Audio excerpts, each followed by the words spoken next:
Oke, selamat pagi. Assalamualaikum warahmatullahi wabarakatuh. Dari PPKN kita beralih ke geografi kelas 10. Nanti kita sampai materi kelas 12. Ya, pada hari ini kita belajar sampai jam 12, yaitu karena ada pelajaran yang kelas 11 dan kelas 12 juga. Nah, pada pagi hari ini ya menjelang siang kita belajar geografi setelah PPKN tadi, kenali lingkungan sekitar, yaitu geografi kelas 10. Ruang lingkup geografi. Coba bacakan, Gen, yang nomor 1, Gen. Menurut Ellsworth Huntington, geografi adalah studi tentang alam dan persebarannya melalui relasi antara lingkungan dan aktivitas manusia. Oke, kata Ellsworth Huntington, geografi itu adalah studi tentang alam. Nah, ingat, yang dia bahas adalah tentang alam dan persebarannya melalui relasi antara lingkungan dan aktivitas manusia. Nah, ini kata Huntington. Tapi apakah di dalam negara, dalam permukaan bumi itu, ya, yang hidup cuma manusia? Tidak.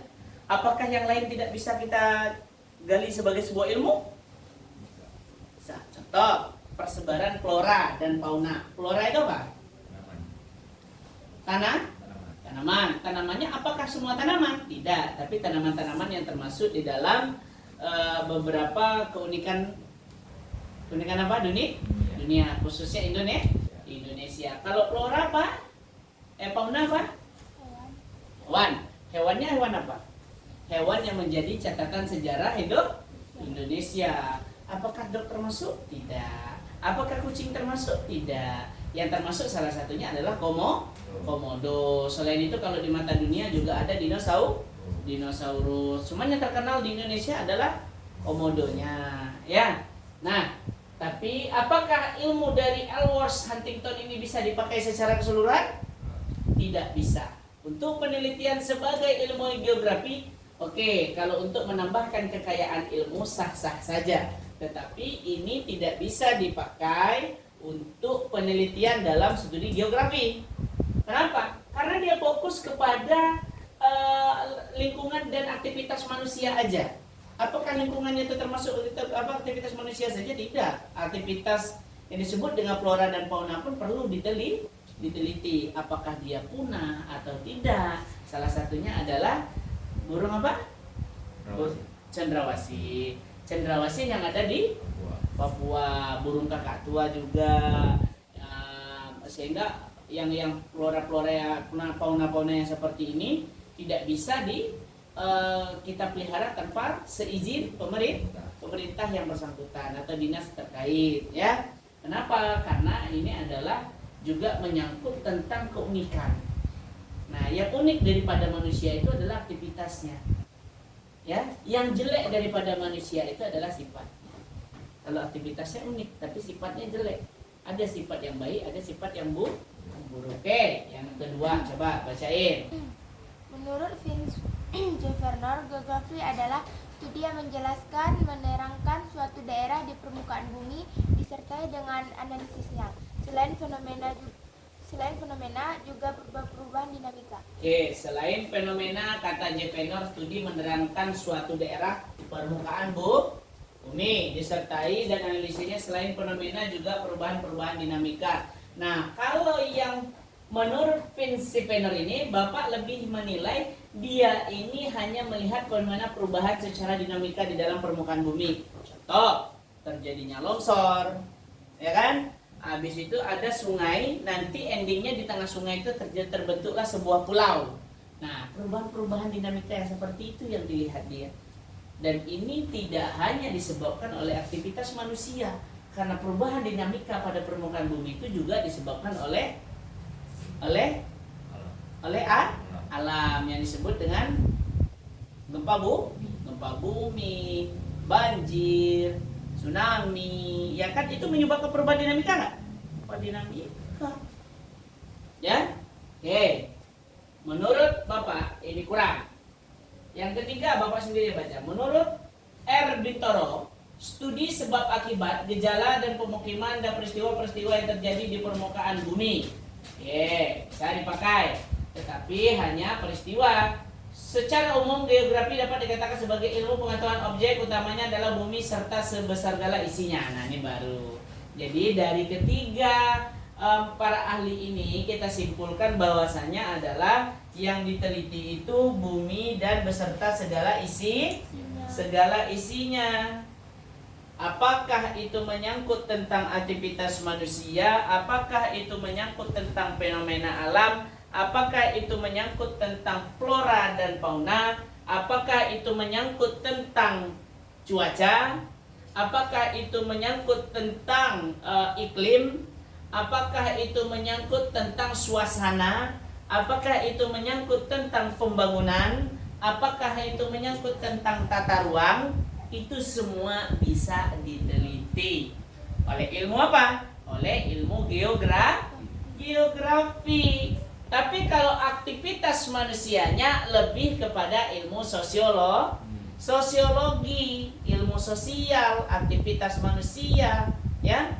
Kalau ilmu geografinya lebih kepada yang dipijak oleh manusia itu sendiri, contoh bumi, ya kan? Pak, apalagi yang bisa diteliti? Kadang-kadang kita lihat di permukaan bumi ini secara mustahil itu adalah wifi, ya kan? Wifi cuma ditarik kabel, dapat sinyal internet, betul nggak? Tapi bagaimana dia bisa? Karena di dalam kabel itu ada yang disebut dengan fiber optik. Nah, orang RPL pasti tahu lah. Fiber optik di dalam kabel itu, contoh Bapak peganglah semacam kabel lah ya. Nih, contoh kabel nih. Ya. Di dalam kabel ini, kenapa ada sinyal yang bisa sampai ke rumah kita? Karena di dalam kabel ini ada fiber optik yang mengantarkan sinyal dari pemancar. Makanya ketika mereka menempelkan di dinding, dipukulnya lah pakai skrat untuk menahan kabel, itu tidak boleh dipukul. Karena kalau pecah fiber optiknya, maka sinyalnya tidak bisa jalan. Ya, apalagi yang bisa diteliti tata ruang. Masuk dalam ilmu geografi? Masuk dong. Contoh, gaya bangunan. Gaya bangunan di dalam pemukiman masyarakat yang dibentuk, baik itu pada masa prasejarah, baik itu pada masa sekarang, baik itu sebelum kemerdekaan, pola pembangunan masyarakat udah pasti dulu hidupnya lebih suka di pinggiran sungai. Kenapa? Karena yang pertama, kalau hidup di pinggiran sungai, pertama dekat dengan sumber kehidupan yaitu air. Yang kedua bercocok tanam. Yang ketiga tanahnya pasti subur karena ada bekas humus yang akibat hasil daripada banjir. Apalagi dekat sungai juga bisa kita memanfaatkan sungai sebagai alat transportasi. Apa itu? Kalau kita transportasi di sungai menggunakan kayu atau perahu saja lebih enak ketimbang di daratan ancamannya banyak, belum lagi bukit tinggi, bukitnya berbatu, ya kan, terjal, binatang buas. Kalau di sungai ya paling ada hewan-hewan yang mengancam di sungai kayak ular, ya kan, buaya dan sebagainya. Cuman kan kita manusia bisa membaca gerak-geriknya kan gitu. Nah, itu ya proses yang bisa diteliti. Habis itu, ini kan secara umum nih, dapat dikatakan pengetahuan sebagai objek utamanya adalah bumi. Nah, apalagi Pak? Tadi ada yang dikatakan oleh Vernor adalah permukaan bumi dan analisis fenomena yang terjadi di dalamnya. Contohnya adalah gempa bumi. Apakah termasuk di dalam pelajaran geografi? Termasuk. Karena nanti ilmu geografi akan menilai. Contoh, guncangan di sebuah gunung. Nih, ya. Nah, ini bisa diteliti menggunakan alat. Nah, guncangannya seperti apa? Nanti dia kayak gini kan, gerak-geriknya kan. Nah, ini cara mendeteksi pergerakan bukit. Apakah terjadi penurunan? Apakah terjadi guncangan di dalamnya yang disebutkan dengan gempa? Karena gempa ada dua jenis, yaitu gempa tektonik dan apa lagi? Gempa kan ada dua, dari ada permukaan laut dan di bawah dasar laut. Ada yang di atas, ada yang di bawah. Kalau di bawah itu menyebabkan perpatahan lempeng, ya. Ada gempa eksogen dan endogen misalnya. Ada yang tektonik, ada yang vulkanik. Nah, apalagi jenis gempa itu banyak. Kalau eksogen itu adalah dasar permukaan, endogen dari bawah yang menyebabkan perpatahan lempeng. Pak, apakah Batak ini bisa kenapa Batam tidak pernah terjadi gempa? Ada yang bisa menjawab? Kenapa Batam tidak pernah terjadi gempa bumi? Karena kita di kepulauan kecil. Karena Batam ini adalah pulau yang tidak berdiri di atas lempeng. Ya kan? Contoh, kalau lewat aja lori di depan rumah kita, pasti rumah kita goyang sendiri. Betul nggak? Bunyinya kan? Karena kalau Batam ini di atas lempeng, kalau gempa sekali kita langsung terjun di bawah permukaan laut. Pulau itu kan terbentuk di atas permukaan laut, ya kan? Nah, apakah ini langsung bentuk berbukitan dari bawah permukaan laut? Tidak, di bawahnya pasti ada laut lagi. Contoh, kita menggali air di atas bukit ini, pasti nanti ketemu di bawah. Berarti kan kita berdiri di atas permukaan kan? Itu dia konsep. Ya. Yang selanjutnya, objek studi geografi, ukuran bentuk relief dan aneka gerakan bumi, daratan, perairan, udara, persebaran flora dan fauna, manusia dan penghuni bumi, dan berbagai aktivitas di kehidupan. Nah, ini benar ya. Ini yang disebut dengan objek studi geografi itu ya, dia meneliti semua yang Bapak tuliskan di depan.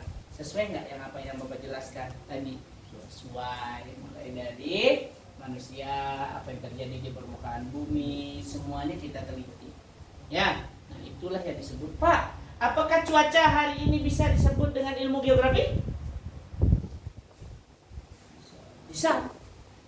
Karena cuaca itu kita menilai iklim tropis, masuk di dalam pelajaran geografi. Ada musim hujan, ada musim panas, kan gitu. Ada musim hujan nanti lama seminggu. Kalau Batam mah musim hujan lokal lebih banyak. Kita di sini hujan, Taman Sari nggak hujan. Di sini hujan, tempat kamu nggak hujan. Kenapa? Karena hujan lokal. Batam itu terkenal dengan hujan lokal. Ya, oke. Sampai di sini ada yang ingin ditanyakan tentang geografi? Tidak ada? Tidak ada. Kita masuk ke materi yang kelas 11 ya. Bapak tutup. Wabillahi taufiq wal hidayah. Assalamualaikum warahmatullahi wabarakatuh. Tutup videonya ya.